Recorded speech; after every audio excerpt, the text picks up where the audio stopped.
What is going on, guys? It's Bucky and welcome to your second C++ tutorial. And in this tutorial, what I'm going to be doing is I'm going to be breaking apart this computer program that we ran in the last tutorial. So if you remember, whenever we first created a project in CodeBlocks already made a very simple computer program for us to run and test out just to make sure everything was working. And all it did was it printed out hello world on the screen. So if you go ahead and build and run this, we see that it just says hello world and some other computer stuff that isn't really relevant. But anyways, all this computer program does is print out hello world. And before I get into breaking this apart and telling you what each piece does, I want to say one thing. You would think, since computer programs are just made up of a bunch of lines of text, that we can learn each line one at a time. But computer programs are weird in that this is pretty much the most simple program you can write. And check it out. There are already 7 different lines included here. So in order to even write a most basic program, you need to code at least 7 lines of code. So it seems kind of confusing, and I just want to give you guys a warning.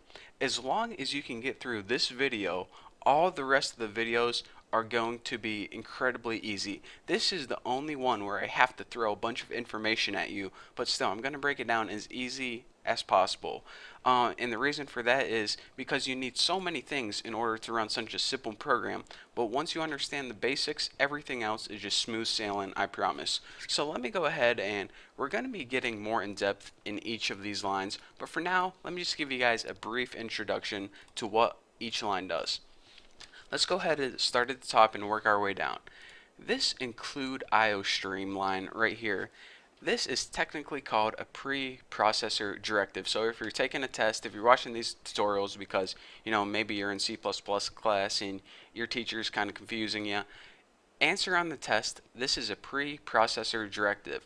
Now what that means in everyday terms is it pretty much says, alright, we're going to be including a file in this program that we're going to be using later on. So it's going to be including a file, IO stream, that we didn't make. We didn't make this file, but it needs it to run this program later on. So that's why it needed to include it. Again, we're going to be talking more about header files later on, but for the basics of this tutorial, all you need is to know that this line includes a file that our program needs to use later on. Now, the next line you can see is just a blank line. And you may say, alright, do you need this blank line? Do you not need it? Blank lines and spaces, you can have a million of them if you want, or you can have none of them, just like that. All blank lines do in programming is they make the program easier to read. Just with a book or a magazine or a newspaper, sometimes you want blank lines between your code. Sometimes you just want your code right under each other. It's personal preference. People, whatever you want. Blank lines just make it easier to read, so whatever is easier for you, add as many lines or as less lines as you want. And that brings me to another point. These tabs too, see this is kind of tabbed out or tabbed in. It's the same thing. Some people tab things in, make it easier to read. This program is just going to run just fine if it's just like that, but people just like to line certain things up, so you'll see later on once we get coding that tabs and spaces and blank lines, they don't really mean anything significant. They just make the program easier to read. So that being said, under that blank line is this using namespace STD, and believe it or not, this does not stand for sexually transmitted disease. I like to think that, but trust me, it doesn't. It stands for the standard library, and that's another thing that is built in to C++ that is pretty much saying this. We're going to be using all the standard things with C++, nothing fancy. Again, we're going to be going over libraries and stuff in the future, but basically these two lines include things that we're going to need later on. This includes a file, and this includes something called a library, which is just a bunch of C++ stuff. So with that being said, we know that these two lines include things. Fair enough. So now let's get to the meat and I don't know, meat and potatoes, I guess, of the computer programming, and that's this. This entire thing is called a function. Now, all computer programs are made up of functions, and all functions are things you want the computer to do. For example, whenever we're making programs later on, we're going to make a function to play sounds, and we're going to make a function to draw graphics on the screen.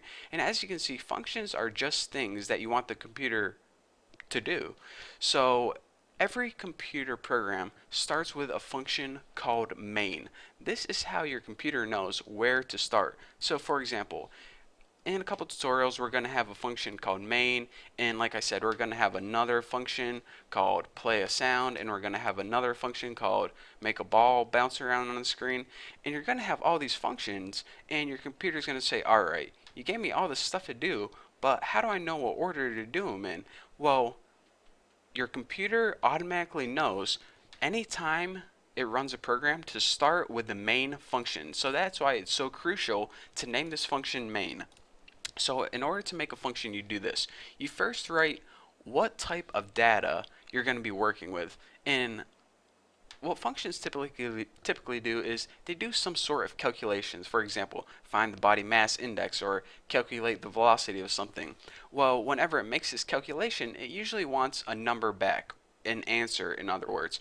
Well, since we're going to be working with just integers, main always works with integers, so that's why we need that. But again, we'll be getting into that later on. After that is the name of the function, and this one is named main. Don't worry about these parentheses right now, but what we do need to worry about is these little, they're not semicolons, squiggly brackets, I guess they're called, curly braces, I don't know, whatever the heck they are. And this has an opening and a closing curly brace, and in between them you have something called statements. Now all functions are made up of statements, and all statements are basically instructions, and each instruction needs to end with a semicolon. That's why you see every line inside a function ends with a semicolon. For example, if you had a function that says make a peanut butter and jelly sandwich, one statement would be get out the bread. The next statement would be put butter on a piece of bread. The next statement would be put jelly on a piece of bread. The next, put them together. The last, put them in your mouth. Bam. You now have a function and a series of statements. Well, all this function did, the main one said, print out something on the screen and return 0. Simple enough. So now you can see the basics of a function, how they're made, and how every function needs to include statements or instructions. So that being said, let's break this down even more. The first statement is saying this. First of all, the C out thing right here, that's called an output stream object, and it's basically used to write characters on the computer screen. That's how we are able to type hello world on the computer screen. So this is always used in conjunction with this. This is called the stream insertion operator. This pretty much takes all this stuff to the right of it and prints it out on the screen. I mean, this is just it's weird symbols, but that's what, whoever made C++, they decided to use these weird symbols to print out something on the screen. Why they did, I don't know. You have to take it up with them. But anyways, this is basically how you print out stuff in the screen. So this prints out hello world, and then this pretty much just means end line or go to the next line. So this line right here is pretty much just saying print something out on the screen. Now this last thing I want to talk to you guys about is called the return statement. Now usually, like I said, functions will calculate something like body mass index or velocity, and when they calculate it, it's going to want an answer back. So if I had a function that calculated my weight, it would return 155 or 160 depending on if I ate tacos or not today. Well, the main function should always have return 0, and return 0 means whenever you return 0, it tells your program that it ran fine without any errors. For example, if you had a bunch of extra text right here, your computer program would give you an error and it would never get to this line right here, so it would never return 0.